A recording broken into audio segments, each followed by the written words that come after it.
Hey, Jerry, you're on mute. There's George.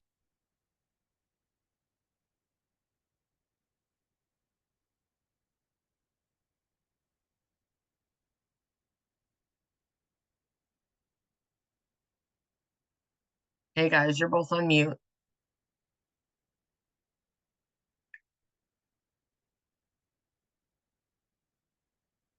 You got to unmute yourself, George.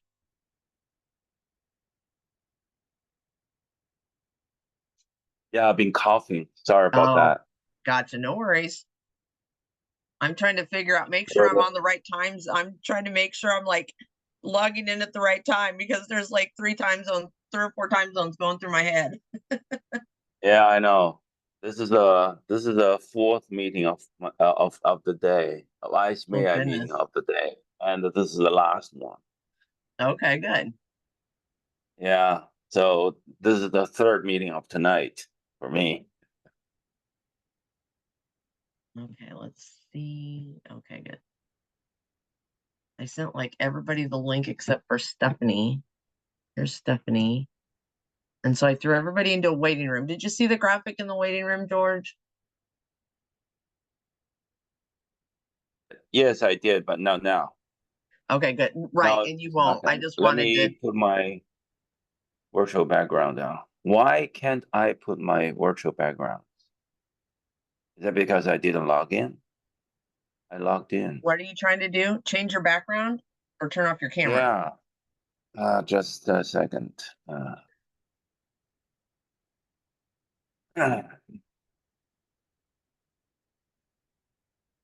Hello Hi, and good Steph. day.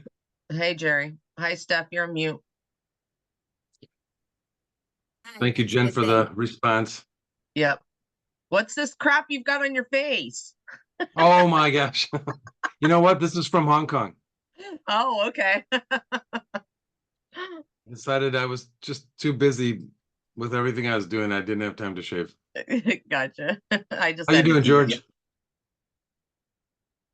I'm doing well, thank you. I have to log out now, Jan, to log back in again, okay? Okay. All right. I finally got to look at Shenzhen, so I've had my first glimpse of China. Cool. So it seems like everything's under control. Yeah, I think for the most part, unless I'm forgetting something, which wouldn't be surprising, but yeah, I think so. Excellent. That's good to hear. Yeah, sorry for getting in last minute, but No worries. yeah, glad everyone is able to maintain. Stephanie, you out Guys, there? I'm here. Oh, great. Hey, there she is. Yeah, How's everything going? fantastic. How about with you? No complaints.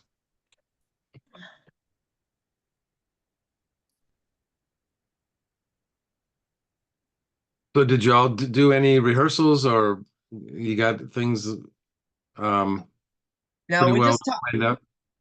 we just talked through things, and then I left it to George and Cambria to come together and discuss how they wanted to do it. So Stephanie knows what she needs to do, and I'm assuming George and Cambria will know what they need to do.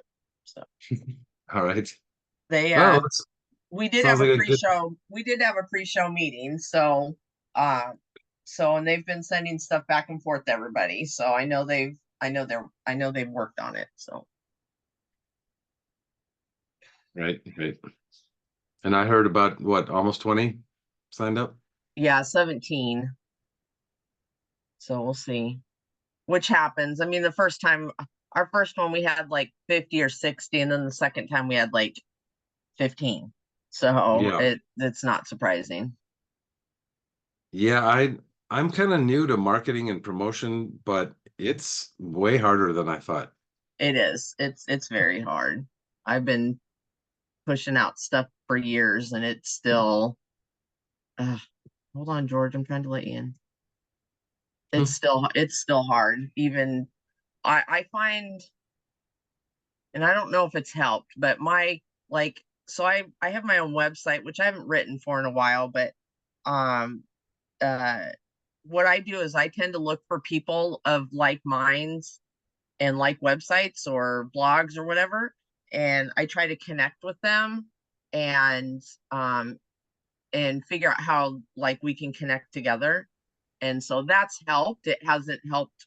I mean, it's helped grow my network of people. I don't know how much it's helped grow my blog, so I Hmm. haven't I haven't sat and figured it out yet. So George, you got your background figured out. You know what? Yeah, I And logged in. you look like I feel. I just flew in from Hong Kong 2 days ago, and my body doesn't know what day it is or what time it is, but I just notice in the middle of the day I just get really groggy. uh, Welcome to my world. Yeah, wow. But it was great. I don't know if Yeah, you heard, but I was able to see Shenzhen from a distance, and so I've at least seen the mainland of China, and but Hong Kong was amazing. but you I didn't. guess you've been there. Is a Yeah, I've been there. I've been there before. Um, yeah. So you didn't come into the mainland, main. You didn't go to Shenzhen, but you kind of look at it, right? I could see it from afar. I know. It just crossed the bay. Yeah. There's so many wonders. I'm in Guangzhou right now, actually. Oh, okay. Where's that? You know where Guangzhou is? No. Guangzhou, Shenzhen, and Hong Kong are the three cities next to each other. Oh, okay. So you're right near where I was. Guangzhou, yeah, Guangzhou is the capital, provincial capital of Guangdong province, and Oh, Shenzhen is the largest city bordering Hong Kong. But Shenzhen and Guangzhou is much older. Shenzhen is just like 40 years ah, history. It used to be a fishing village, and I just arrived Guangzhou today, actually. wow. So next time, Yeah, we just missed each other. Hmm. yeah, we miss each other very close. Yes. Yeah, it was a 13 and a half hour Yeah, flight to Chicago. ugh. yeah. So did you fly directly from Hong Kong to Chicago? Which Yep. which did you fly United? Cathay. We are the We are the premier destination for live streaming professional topics hosted by the International Society of Performance Improvement. At ISPI Live, we bring together thought leaders from various industries to explore cutting edge ideas, best practices, and emerging trends in performance improvement. If you're thinking, what is ISPI? Well, we're a global professional organization dedicated to improving individual and organizational performance by applying evidence-based, research-driven practices. ISBI offers a range of membership benefits such as access to educational resources, publications, webinars, conferences, and other professional development opportunities. If you're interested in joining our conference in Arizona, May 5th through the 9th, where we feature renowned speakers, insightful sessions, and engaging workshops guaranteed to enhance your skills. So thank you for attending today for ISPI. Joining us today are George Gu, our ISPI president, and Cambria Doomsnell, the founder of AI Innovation Lounge. Today's topic is going to focus on AI, the learning experience, AI literacy on the workforce, and techniques to optimize the AI tools.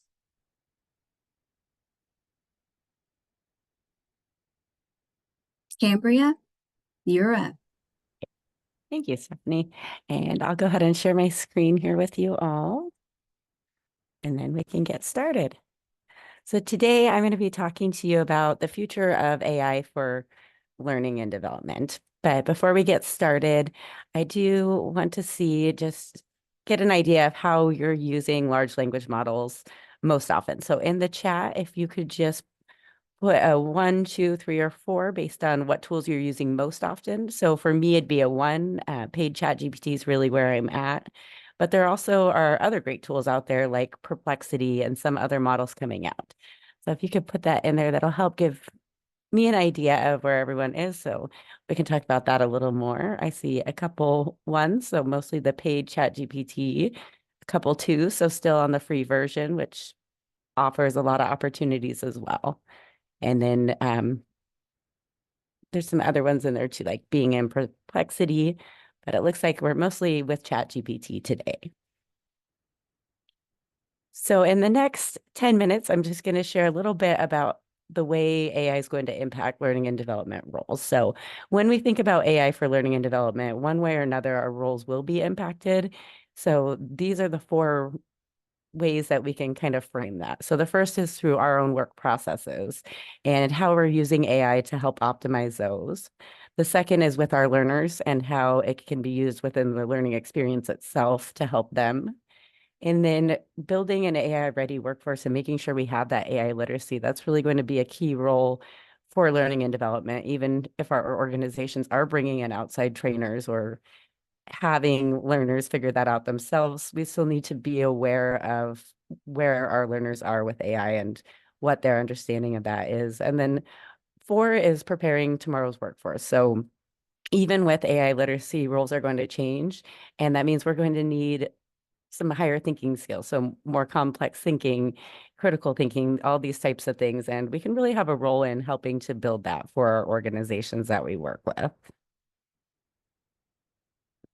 So just to start with, when we look at how AI impacts learning and development, there's really 2 sides of this for learning and development. And the first is within our own workflows. So that's where we see things like being able to brainstorm, generate ideas for scenarios and learning activities. And then we have content creation, data analysis, research and exploration.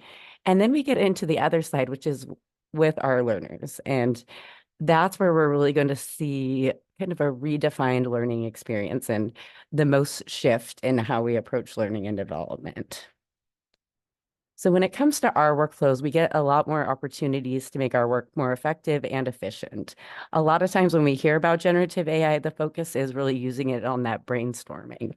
And there was something recent that I came across from Dr. Philippa Harmon, and she had done 150 interviews with instructional designers and different learning and development professionals. And right now, 53% of the use cases, how people are using AI for learning and development is really in that content creation space. So drafting course outlines, descriptions, scripts, having AI video avatars, AI narration, all these different things. And that's followed closely by brainstorming. So those are the main 2, but we also have a lot of value in looking at other things like data analysis and research and exploration. So it's a little bit helpful to think of it from an ADDIE perspective. So where at in the instructional design workflow can you make these improvements, and then understanding which tool is going to be the best fit for that. And when we start to use it with our learners, that's really where we get into more immersive experiences. So we have opportunities at every stage of the learning journey to bring AI in. And we can start to look at building more adaptive experiences that adjust based on the learner's skill level or performance. That's where we can build solutions in things like Articulate, so that it's kind of like the choose your own adventure type scenario.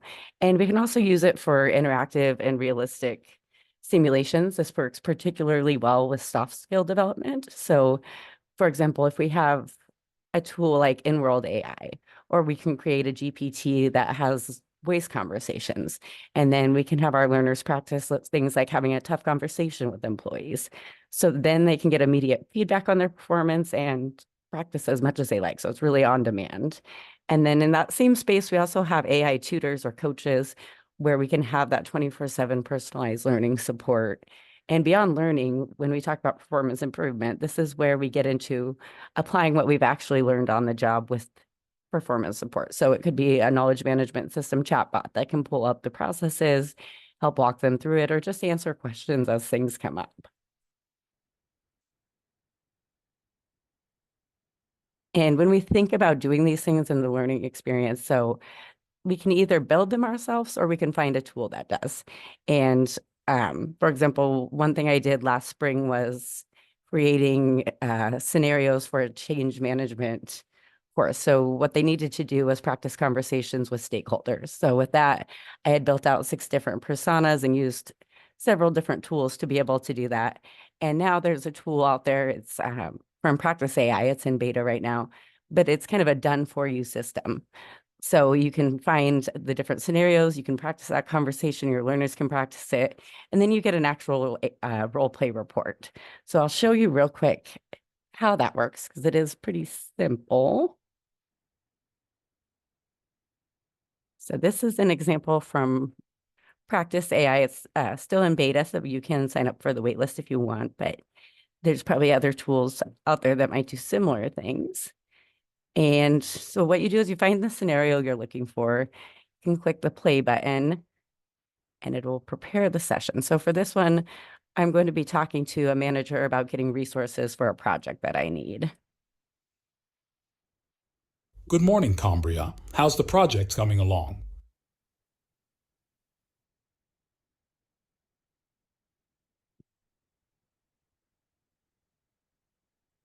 The project's doing great, but we are running into some barriers with our resources. Oh, that's concerning. Can you tell me more about the issues you're facing? Yeah, so right now, the staff that are assigned to our project, they just are really at capacity. They're not able to commit the time they need to this project because they have other priorities. So what we'd like to do is have additional employees come into this project.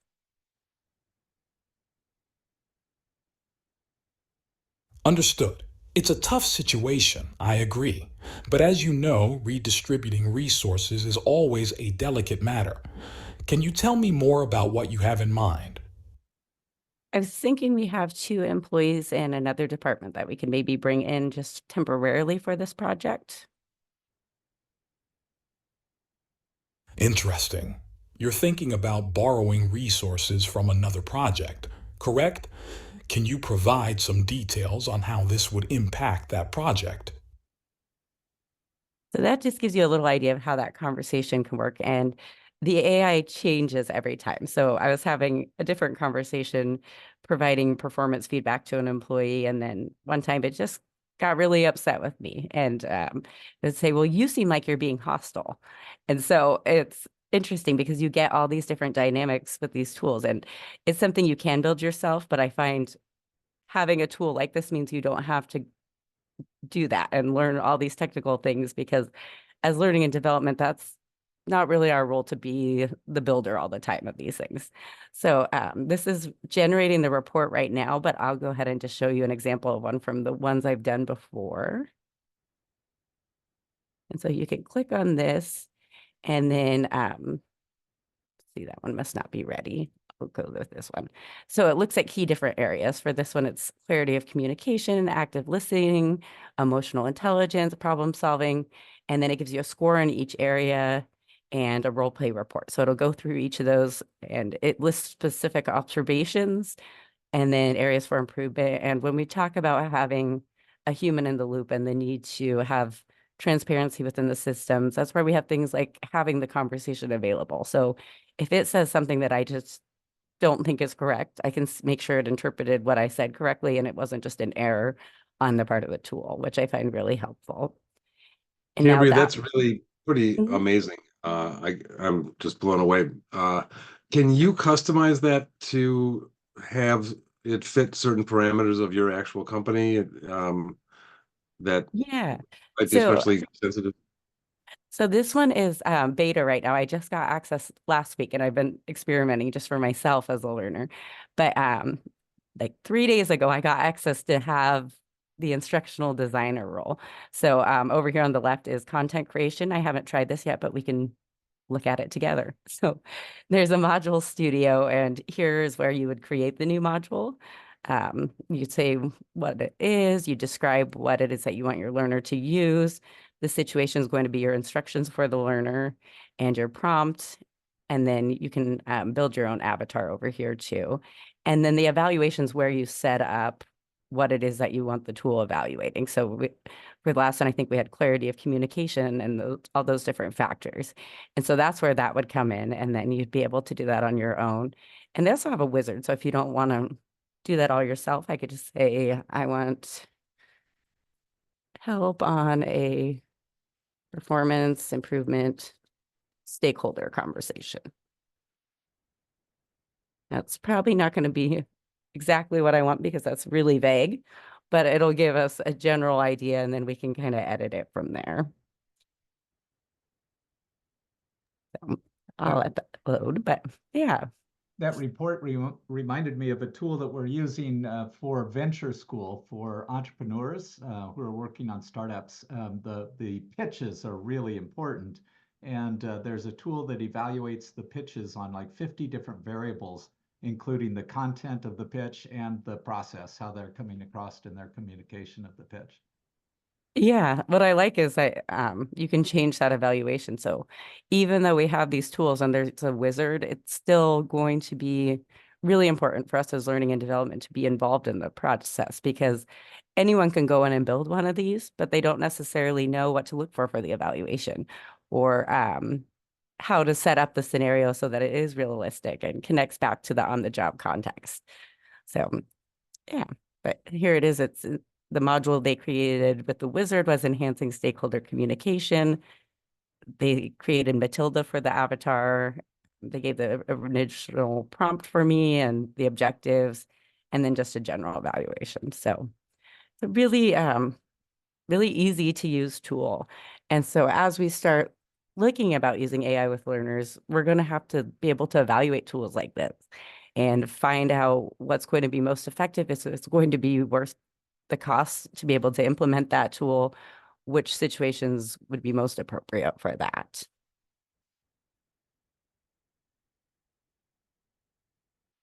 So beyond our workflows and working with our learners, the last two areas of focus for learning and development are really with building that AI literacy so that they can use AI technologies and things like performance support. So if we have a chatbot that's going to be looking at processes and the knowledge management system, they know how to use that. They know how to look for specific details on where it's getting that information from. They can be aware of when it might be hallucinating. And then if we are automating or enhancing human processes with AI, and jobs are going to be shifting, being able to reskill those employees and make sure that they're still building the skills they need and able to stay with our organizations.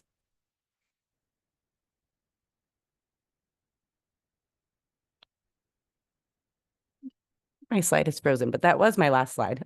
I have one more closing slide that it's just not doing right now. So I'll go ahead and stop sharing, but I will open it up if there is any questions.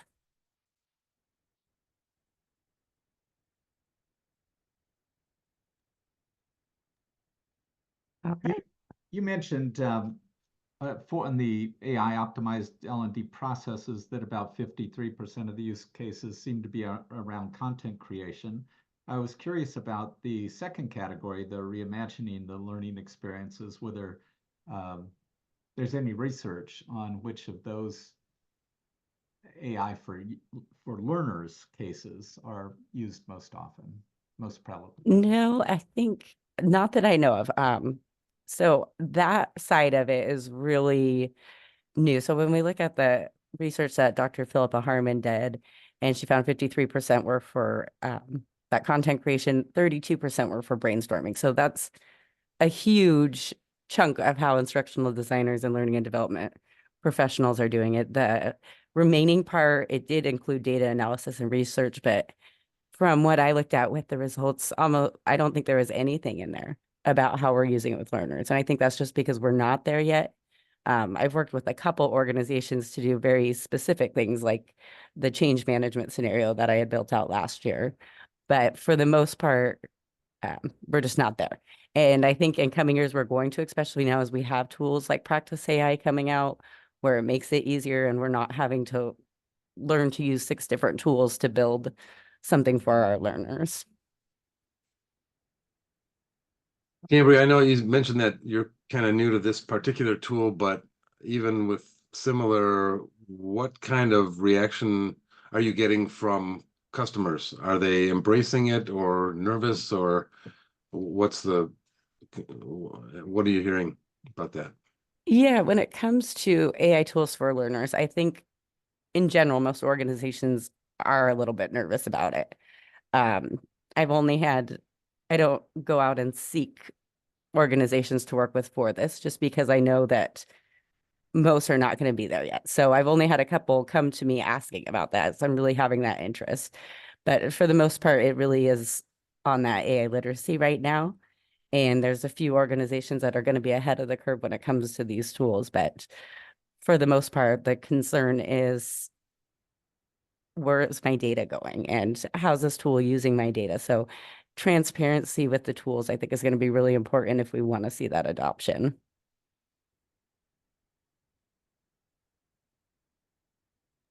Camilla, I have a friend that also working on AI, and he's using AI model to speed up, to increase the efficiency of course development. So the design part is still using, doing the analysis and then do the learning objectives. But when it comes to development, because it's a huge database, and then he put in all those learning objectives, boom, 1 minute. In 1 minute, all his course content show up there. And then he made the town hall presentation. Before the town hall, everybody got very excited about it. And then during the town hall, he did it, and everybody was quiet and silent. And then he felt that was a threat and it's going to replace their job. So what do you think will in the future AI will create some threat for to replace humans and instructional designers? And what do you think? Yeah, I think that's a fear that we have, especially when like on social media, you'll see things saying, oh my gosh, AI is replacing all these workers in coding. It's doing it for all these workers in marketing. So why not learning and development? And that's where we need to see with our role and thinking about where it's going. So there's always going to be the need to upskill employees, especially with AI, because their roles are going to be changing too. And somebody needs to be able to teach them about that. So we might not necessarily be the one creating the draft content, which is good because it takes a lot of work, but we're still using our expertise to be able to tell the AI tools how to design that. So are we using Gagne's 9 instructional design events, or what model do we want to use for it, and making sure that we're including experiential learning, all these different things, and that we're sticking to what's evidence-based practices for us, but teaching AI to use those too. And so I think that's really where the rules are at for that. And I don't think we're going away because other individuals just wouldn't have that context to be able to do that. So it's really about fusing our expertise with AI. I keep hearing it put as people who are using AI will replace people who are not using AI. That seems to be the sentiment. I see we have a question for Erwin. From Erwin. Hi, Cambria. So my real question is almost philosophic. Most of the people in learning and development, when they talk about AI, talk about designing courses and classroom stuff. And my experience has been the problem with classroom stuff is it's asynchronous to when people actually have the need to use whatever it is they learned. And so AI presents a really good opportunity to put content in a form that when people have a problem they need to get some learning on, they can just go to their AI and ask the right questions and get that information. So what's your sense of that dichotomy between continuing to focus on classroom improvement with AI versus finding other learning solutions with AI? Yeah, I think that's something for learning and development and performance improvement that we've struggled with, not just even now that we have AI, but forever. So do we actually need a training class? We have job aids that we can bring in and different performance type support, learning in the workflow, those type of things. And so now I think AI just makes it easier and it makes it better. So we're going to have better outcomes with it, because it's not just a static job aid that you're going to look at. When you have a chatbot, you can ask those questions like you mentioned, and then it's going to respond, but you can also provide it with more information. So maybe if I'm a project manager, it's going to adapt its responses to me compared to somebody who might be coding and building a technology system or something. So if it's about a data privacy policy an organization has, it's going to be very specific to that situation. The person who's using it is still going to be able to need to understand what it's telling them and look at the actual policy itself, but it can help clarify things and present it in a way that is aligned with the language they use and the different things that they're seeing in their roles. Thanks. Yeah. Carlin has a question? Yep. Or a comment?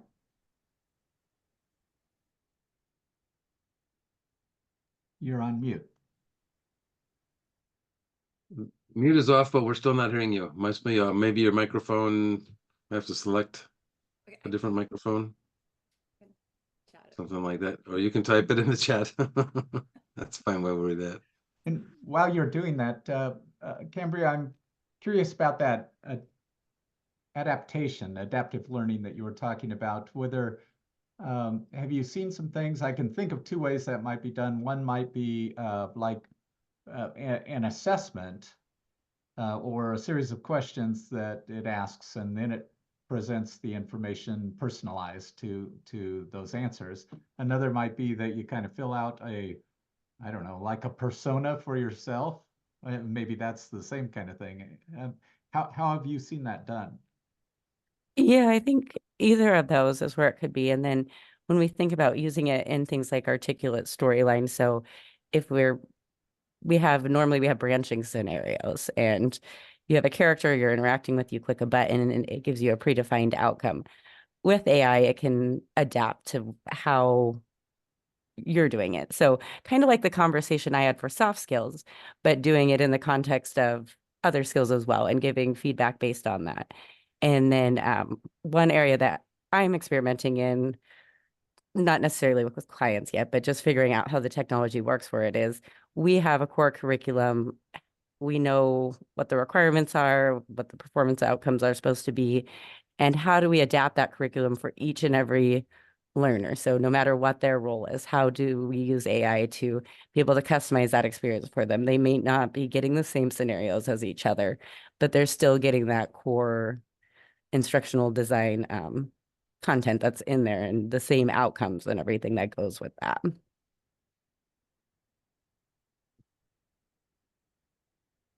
So I see in the chat, but it's from Rose.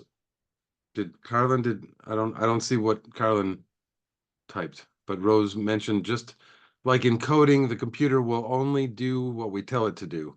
AI is going to create for us what we prompt it to create and what to synthesize.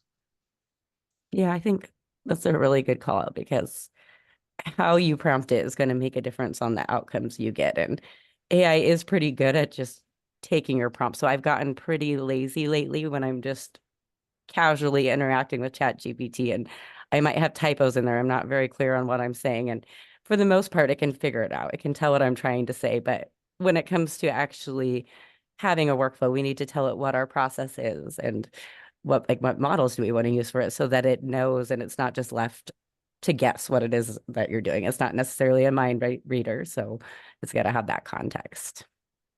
And this might be a related question from Carlin, which is how difficult is it to learn how to ask the AI the right question? Yeah, I think for me, it was really just about experimenting. So I haven't taken any of the prompt engineering classes that are out there or AI courses yet, but once you start interacting with it, you'll kind of see how it responds. And then it's like when you're interacting with a human, the more clear you are, the more concise you are, they're going to be able to understand what you're doing. So really plain talking or using plain language with AI, and then being very clear on what it is you're saying. And that's why I think learning and development professionals and instructional designers were really in a good position to be able to use AI, just because we take information all the time from our subject matter experts, from different things that are out there, different policies, processes, and we put that in a way our learners can understand. So if we think of AI like our learner, we need to teach it how to do a task, or we need to teach it to do whatever we want to do. It's going to be a little bit easier to be able to interact. And if you're really clear about what you're trying to, what the output you're looking for, you can ask AI for suggestions about how to prompt it, right? Ask for, suggest to me how I can be better asking this question.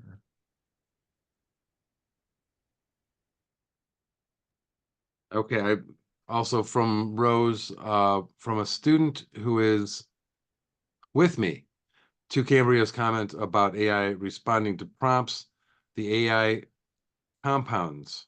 Oh, the AI compounds on the ignorance. Yeah, it does. So if you're using it to do something you have no idea about, it can be a great teaching tool to learn the basics, but anything beyond that, if you don't understand the topic. So I don't really code. That's not my thing, but I do some. I do HTML, CSS, so I can use it sometimes. Like I wanted to build a Chrome extension, and I know enough about the code to be able to do that. But when things start going wrong, I have no idea.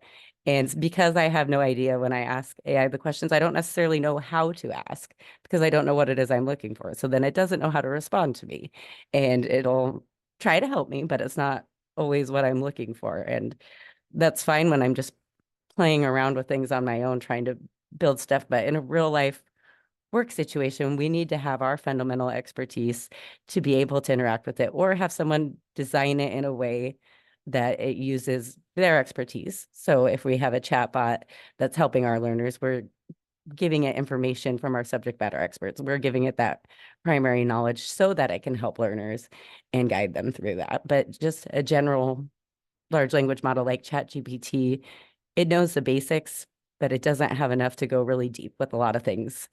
So I think that's where our expertise comes in.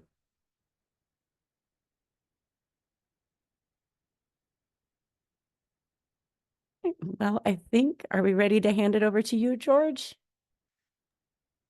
Sure. I've been waiting. Yes. Thank you. Thank That's you. excellent questions, excellent presentation. The demo is wow. Thank you so much. Thank you so much for your, even the beta is really, gosh, it's amazing. Okay. Let me share my screen. Where's my share my screen? Here my screen, and I have to kind of get it down. Now, can you all see my screen? You can, right? You see my screen? Yes. Not yet. I cannot see any one of you. Not yet? Okay. I cannot see any one of you. I can only see myself right now. I only have my one screen. I'm traveling. So can you, okay. Now it just ended. So, okay, let me use this one. Looks like Now, it's can open. you see my screen? There it Can you is. see my screen now? Got you. Can you see my Yep. screen now? Yes. Yeah. Okay, great. You can see me, you can hear me. Great. I think what Cambria's shared with us is a perfect dialogue, perfect conversation, because I think the presentation where the flow is going is really just now. I think it's Jerry asked question. How do we ask the right question? I think it is something that behind or beyond the learning development function. That's where my presentation is about. So management AI. First of all, the society is taking a leap. I would say a leap. We're throwing a lot of resources into AI because we started this AI for PI initiative. Where I come from in this profession is we do a lot of consulting projects with my company, and so we have always been asked, how do we improve our business results and all of that, and then more than 10 years ago we used all the beautiful ISPI, I mean the American models, and didn't work. None of them work. So we have to go on our own because the enterprises in China and in America are totally different. By the way, they're not different. They're like this. They're like the opposite. And I'll give you one example. I mean, the cultures are different. My name is George Gu, and then in China it's Gu George. So everything is reversed. The cultures are different, and the enterprises, companies are all different as well. And majority, 99.9, indefinitely, almost all of the enterprises here are growing, hyper growth organizations. Not like America, we have so many 100-year-old companies, Fortune 500s, and we don't think those Fortune 500 in China. I mean, coming from China, they're real. They're SOEs, so they're not private companies. They're anyway. So the growth is very. I mean, so we have to go. We have to provide the root solutions. The root solutions. I mean, every consulting project, you have to go talk with the chairman, and then make everything through, and then provide the total solution down to the individual workers. So that's it. I mean, it's a really systematic solution. Otherwise, you don't get the bills. I mean, you don't get the contracts. So what we have found out, we have been seeking for the right answers for management. So where we come in is we have been spending more than 10 years, 14 years now, conducting research on mathematics. I'll just give you one example, and then I'll relate back to learning development. But first of all, it's about management, it's about improving business results, and then after that, I'll relate back to and then relate back to learning development, because that's only one function of among like 20 departments normally. So this is the theory. This is the model that we have been working on. It's called the GPSIE. Mentioned used to be called it's called the measurement theory. So GPS goals and problem level 1, level 2, level 3, and the solution implementation evaluation. So GPSP, the most important thing is P, it's problem, because every manager, every professional are solving problems, but they're complicated. So we divide them up into 3 hierarchies. Number 1 are results, every department's results. Number 2 are the drivers. What are the drivers that are stable, doesn't change over time, stable, controllable, is your own duty, you're paid to do, and result driven. If you do it, it will automatically show up as results, and also measurable and controllable, result driven, and also measurable. It can be measured over time. So those are the drivers, and find those drivers, and then build a driver formula. Driver formula is a mathematical formula, and then at the left hand side, the results of the department.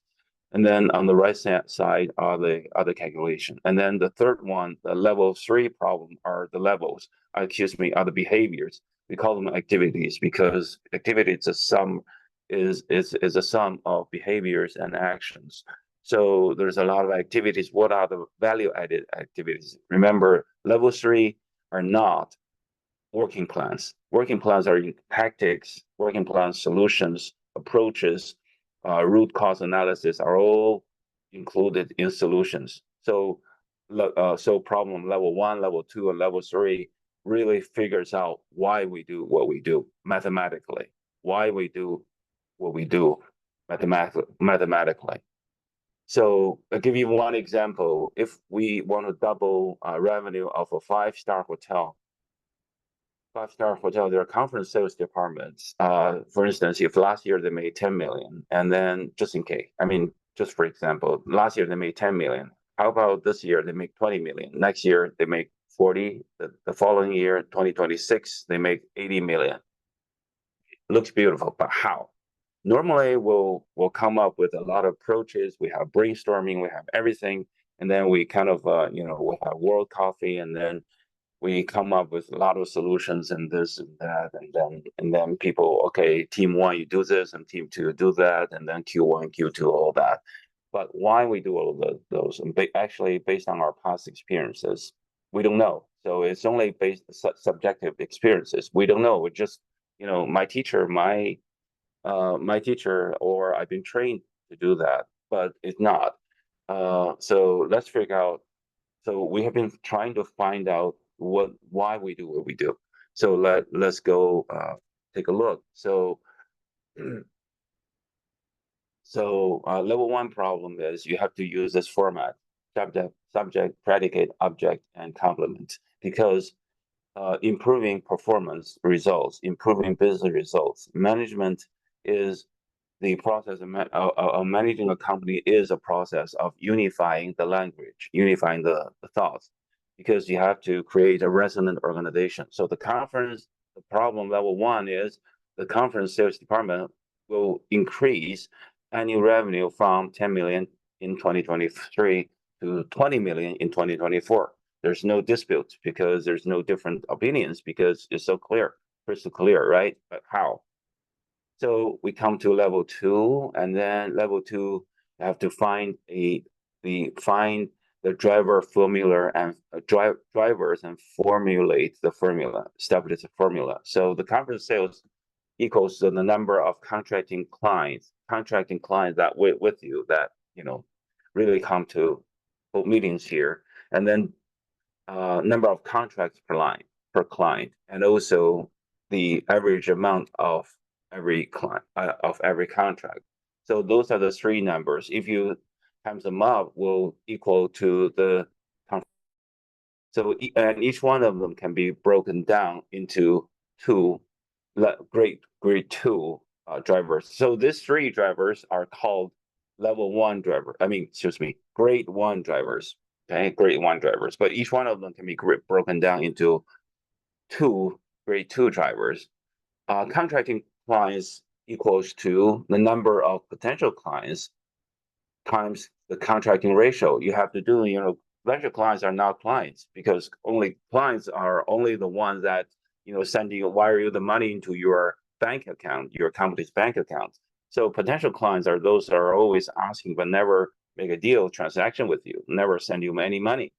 So you have to do something. So there's a ratio there, contracting ratio. And then and then the number two is the number of contracts per client equals to the total client's needs per year. So how many times does a company needs to hold a conference or hold their meetings at a five-star hotel? Five-star hotel. There's a typo there. A five-star hotel every year. So maybe five. How many times they come to your hotel? That's the signing ratio. So if 40%, meaning they only came like twice, right? And then, so shall we pay more attention to the twice, the two times that they already come, or shall we pay more attention to the three times they went to other hotels? Obviously, the other 60%. And then the amount per contract can be broken down into number of attendees, and then the average revenue per attendee. So those are the six grade two drivers. So if we put the real numbers and time them up, will be equals to. So if we have like 1,000 potential clients, the contracting ratio is 30%, 5 times a year, 40%, signing ratio, each time they came like 30 people, and then everybody spent $560, and that will equals to 10 million. 10 million. So our objective is 20 million, right? 20 million. How we do that? How we increase from 10 million to 20 million? Okay, here we go. So if we increase all the drivers by 10%, for instance, 1,000 will be equal to 1,100. 30% will be 33%. So each one of them increased by 10%. That will be the 6 power to 1.1 equals to 1.77. That means each one of the drivers, if I increase 10%, I will get how many? 18 million. 18 million by the end of the year. What about if I increase 1.2, I mean 20% each on each one of them? That will be 3%. That will be 3 times. That means at the end of the year, I will make 30 million. 10 million more than, all right, more than my target. So those are those 3 are called the grade 1 and then the grade 2. So how do we do that? So this is the secret. This is a secret. These are the 6 drivers that you just saw. If we increase them by 10%, each one of them, that will be 6 power to 1.1. That will be 18 million. If we increase each one of the drivers by 20%, that will be 3 times of the original value. Okay, 3 times of the original value. If we increase each one of them by 100%, that will be 64.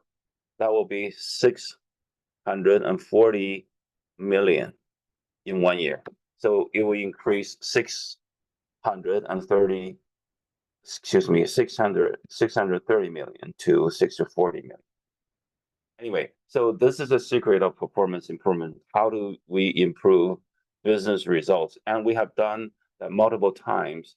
So with one national security company, they finished their entire year last year, 2023, in Q2 from March 20th last year, 2023 to June 30th.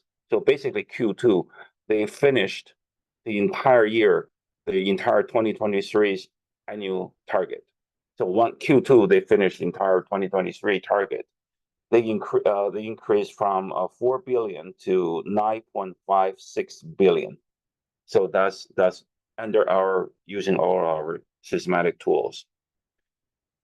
That's just one example. So those are the level 2 example, and then let's come to level 3. So how about potential customers? So because we have so many, we have six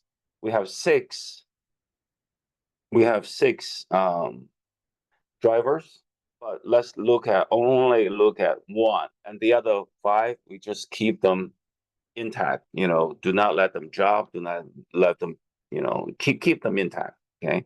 So let's only look at number 1, where the potential customer come from. So there are 5 actions. You collect client info, analyze them, you give them a call, set up a visit, and then successful visit and then you pay them a visit on site, and then you come back to your office and document all your results. So the conversion rate, obviously 30 and 15 are very low. So can we increase them to 45% to 30%? Can we do that? Yes, of course. If we do that, this is a comparison. If we had 1,000 times 90% will be 900, times 30% will be 270, times 15% will be 40. So by the first row, I will only get 40%. So if I increase the telephone communication, the call success rate, and also the successful visit rate to 45 and 30%, I will have 120 potential customers. That is 3 times of the original value. That means I can make from 10 million to 30 million in 1 year. Only focus on 1 driver, that is potential customers. The other 5, I don't touch them. And then I'll only focus on 1 potential customers. I can make from 10 million to 30 million within 1 year. So how do we, now the question comes, and then now we've done the job, right? We got all the bonuses, we go home, we're happy, and then next year we continue to make a miracle, right? So this is a performance improvement. Now let's relate back to L&D. So how do we do this? How do we do 30% to 45%, 15 to 30%? there are two ways to increase the workforce capability. You buy, you train. You buy, you train. Which one is better? Calculate the benefit and cost ratio. I mean rate ratio.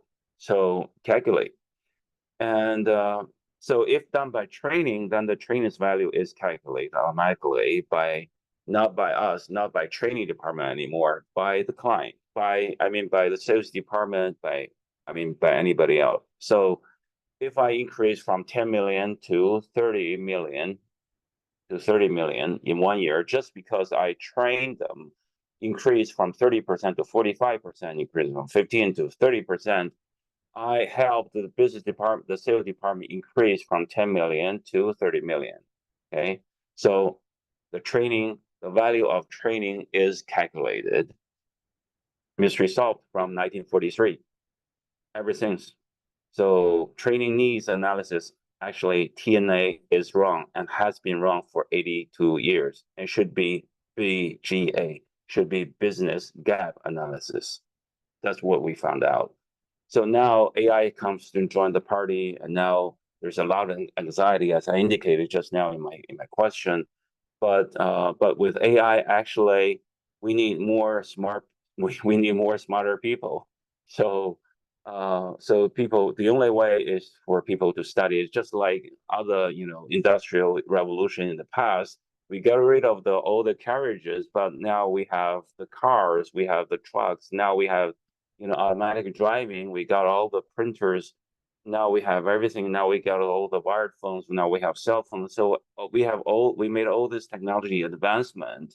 It doesn't mean people are out of the picture. Actually, make people's lives more convenient, but needs more higher level of intelligence and wisdom. So people only need to study, to utilize AI to create more opportunities. So actually, the fear is normal, is understandable, and should be understood, but should be supported and guide them to study more, to learn more, to cope with the trend of AI. So where are we going? And what we found out, every department should be this model. We have been trying to find answers of management. So management is not an art at all. Is the fundamental law of management. Is mathematics. It's very basic, and mathematics is a universal language. So every department should be built upon this. Otherwise, all the braking system, the driving system, and then all the subsystem in a car, in the automobile cannot be built. There's nowhere to be built, and that's why managing a business has been so difficult in the past 100 years. We got so many masters trying to figure out this. We found it, so we're just kind of a lucky guy. And so we're trying to find the answers to answer the questions from the chairman, from the senior leaders, because what learning managers ask the questions and what the top executive asks are totally different.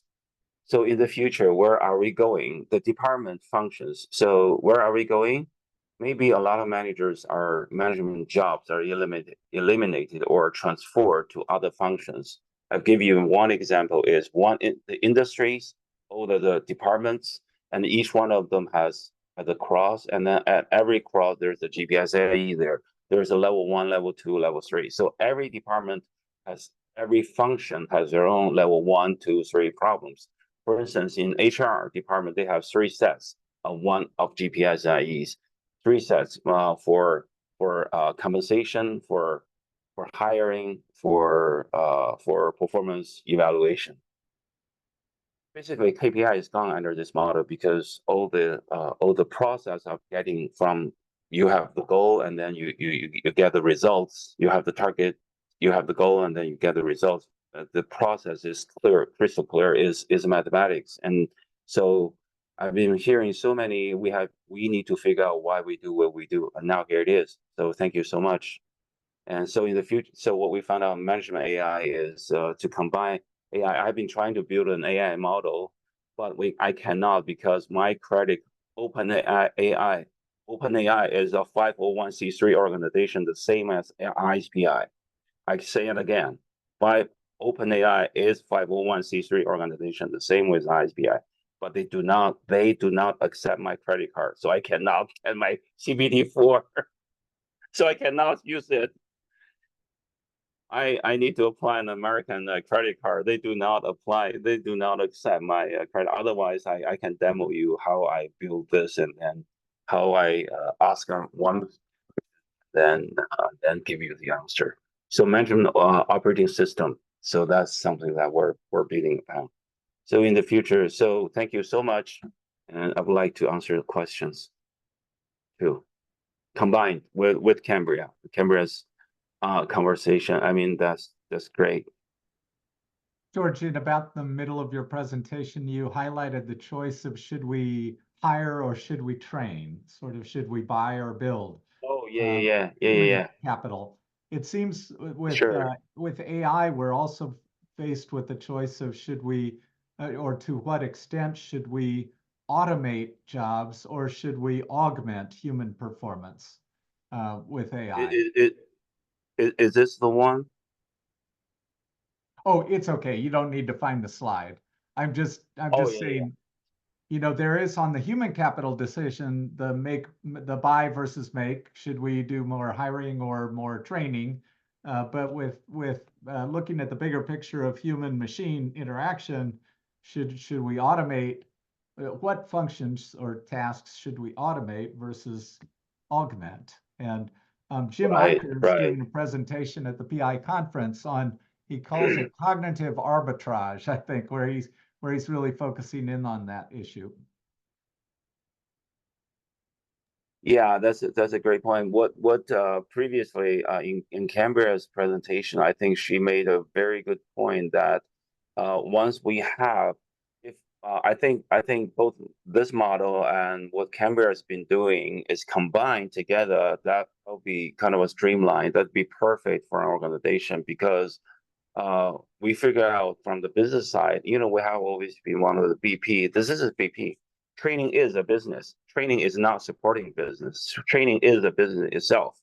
So you trade with other department. You trade with sales department. You trade with number of qualified employees. You run your own business. Training is a business.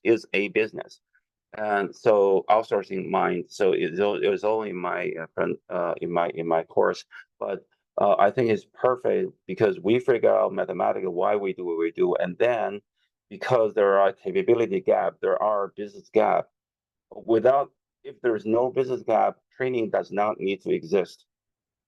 But because every organization wants to grow, so training department is absolutely, learning department is absolutely needed. But to do what? That's the question. Why we do what we do. So the action. So we in the past, how we do conduct training needs analysis, we conduct interviews, DACOM analysis, job task analysis, observation. We do surveys. We do competency model analysis. We do some of pre-tests and all of that. So all of that actually is the purpose of that is to find that 15% and 30%.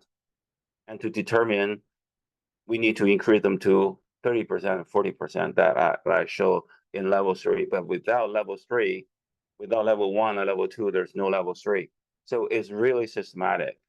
You have to be systematic to answer one training department question because training is only one. So it forces you to go back to the business results and then come down to what the capability requirements are, and then we can facilitate.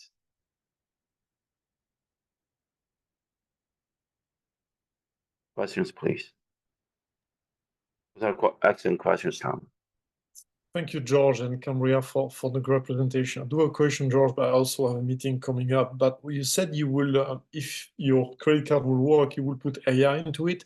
Can you describe in a couple of words to us, how will you use AI to integrate in GPS IE? You bet, you bet. Let me go back to the cube, the last, nearly the second to last, the last slides that I had. The cube is the answer. The cube is the answer. I can now sharing. I can now share. Okay, can you see my slides again? You can, right? Can you see my Yes, slide? yes, we can, George. Go ahead. Yeah. This is a slide. So because right now we have figured out is just now I made one example on sales department, right? The sales results. So there are some other departments like the finance, like the human resource, like strategy, like quality, like R&D. A lot of say in the past so many years we say, okay, their working result cannot be quantified. No, they can. They can. You have to think from another dimension. Yes, they can. Yes, they can. If you think, Right. so the tool is outsourcing tool, meaning we do not consider them as indoor what's it called incumbent. So internal departments anymore. You consider them as an outsourced in a vendor. You outsource them. They're a vendor from outside in. They provide you the professional service. So for instance, sales is a professional sales company. Marketing is a professional advertisement company, a branding company. Manufacturing is OEM, overseas equipment, or and manufacturing, or ODM, design and manufacturing. Logistics is a professional logistics department. Procurement is a professional procurement. HR is outsourced human resources form. Training is outsourced the training form. So each one of them have to answer 5 questions. Who is your client? What is your product? What is the standard? Third question is, what is the standard of your delivery of your product? What is the standard of your delivery? What is your delivery standard? The third, Well, if you deliver well, what benefits you get? And the fifth question is, what punishment or responsibility if you should take if you do not deliver well? So each one of them, and then we have the answers. Each one of the department have their own drivers, and each one of the industries have their own drivers. So they're all database. So whatever question you ask me is all in the database. And then if I hit AI, but I do not have the credit card, so No, I've I, been I get halted. it, George. So you will use the database of questions you. from all your experience to have the AI basically propose an answer that could be customized to the customer. Yeah, Right, very nice. right. Very nice. It absolutely can be customized for the customer. And then from my side, we'll have this database. We have these answers. So we can, draw very quickly, just Yep. like the AI that you build on SPI on AI4PI.net. Just like that. But I cannot do you a beta. Otherwise, it would be great. You bet. So each one of the departments, all the departments, we figure out each one of them have their own drivers. So it's a little bit, different thinking. Maybe it's a revolutionary. So it's totally is not human oriented. Is more objective. So human is only in this model. Human is only one of the factors that realize the goals. So, but human, once you have the standards, and then human become more valuable because now we have standards, business standards, and then all those business standards are based on mathematics, simple mathematics. So human becoming more and more and more valuable to the organization, and only those ones, those are who are very have very high capability of learning, adapting to the AI, way of working. Please. George, to me, it looks like a lot of the value of your model is it aligns the organization around some key objectives for the organization. So I think that's, it's kind of a goal flow down process. But when you start it's very difficult to disentangle the impact of all these other variables on the outcome. For example, the training that you send people to may not be producing the result due to the training. It may be that the manager of those departments has a different way of managing their people. And so it's not the training necessarily, it's something else in the organization, or the quality department did something at the same time the training organization did something, and the result got better as a result of that. So I think the challenge of disentangling that is a very difficult one.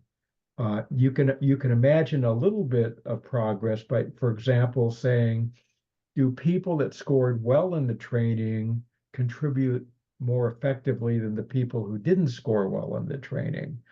But I don't think you'll be able to disentangle all the other simultaneously operating variables and say, well, that's really due to the training, or that's really due to the this thing or that thing. Absolutely. What the example that because of the short period of time, I can only present this much content, but it's Sure. way more. This is only a corner of a huge, carpet of a huge, a conference room, huge ballroom. So what I'm presenting, so it is a very complicated system, but I tell people it is very simple because when you get it, and then it just when you study it, and then it will be very, very simple. I do agree. I always teach my students that any business results, it must have multiple factors, and then they produce one result. That is net profit, gross profit, multiple factors. So, and they're including leadership and all those soft skills, or environmental, what's called organization environment, and all that. So leadership and coaching and mentoring and morale, employee relationship, company culture, all the self part as a um, I would say lubricant to the organization, to the machine. Every organization is like a machine, and every department is like a cog. So they must talk to each other very closely. That's why every department has to be thinking their outside business, and then they come in to provide their own professional service. That's why they have to answer those 5 questions: Who is your client? Otherwise, if they spinning faster, if the faster they spin, the wrong they get, the wrong they are. The more, I mean, the more mistake they're making, because they're not producing values to other departments. For instance, the training department, the more classes they have, because they're not talking to other, and then they're not producing value. And so as it's the same as every other department. So it's not just the training department. So the product of the training department are employees, are competent employees, and the delivery standards are the numbers of competent employees. So training is a business. You have to run your business. If I'm the sales department, I ask 100 advanced sales employee at the beginning of the year, and then you training department, the training department got the budget and got all the resources. They only gave me 50 qualified advanced sales employees, and then their salaries and everything should be cut in half. And that's the better part. Actually, their contract will probably not be renewed because they're outsourced service. So that 5 questions outsource and force every department to rethink what the value, the irreplaceable value that you're creating for your organization. Everything is business, everything is logic, and everything is algorithm. So that's what we found out, because we have to answer a lot of questions, and so we have to build a system. I mean, the systematic thinking. Company, a lot of the cultures are so important, but without this, that's what we call get the things right, and then do the people part. So So we have to put all the things right in the right order, and then we manage people, because the managing people, they will get more kind of a sense of security. Adult learners, when they know what they're doing, they get higher sense of security, and then the state, their morale, I mean, the employee morale, and then will be higher, and then everything will be in will be a healthy circle. I hope that answers your question, Irvin. That's a very good question. We always say that to our client. You could look at this, but this is the first step you do, and then based on this, you have to build company culture, your leadership, all that. But Chinese companies, they don't care. They just, hey, overtime, 996. You know what 996 is? 996 is 9 o'clock in the morning to 9 o'clock in the evening, every day, 6 days a week. 996 working mode. So that's special. So that's the challenge that we encounter. But in America and other countries, things are more kind of steady, and the level of management is more mature, more management mechanisms in place. So what we need to do is to improve, maybe adjust, and borrow some of the thinkings, and then see what can be improved. And that really ties back to what Cambria made. So once we find this, skill gap or the business gap, and then one way to do it is to train them, or we hire from the market because of time, So it's all based on business needs.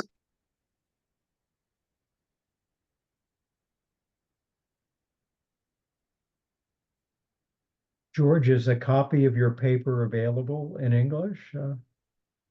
Yeah. Just this one. Oh, my paper. I got the book. Anybody know a publisher? I have my book ready. It's called The Logic of Management. Everything's ready. So that's a plea. That's a ask. So anybody who knows a publisher, please let me know, and then I'll publish my book in English. Anyway, I can send you this presentation, Irvin, in English. I appreciate it. Yeah. You bet. Please send me email. Is georgegu@ispi.org. Okay. George Gu, GU. Yeah. I'm simple. georgegu@ispi.org. Thank you. You bet. Well, I think we're going to wrap it up here. I've got one last slide I'm asked to share, and hopefully you're seeing that. And Yes. we have a 24-hour offer.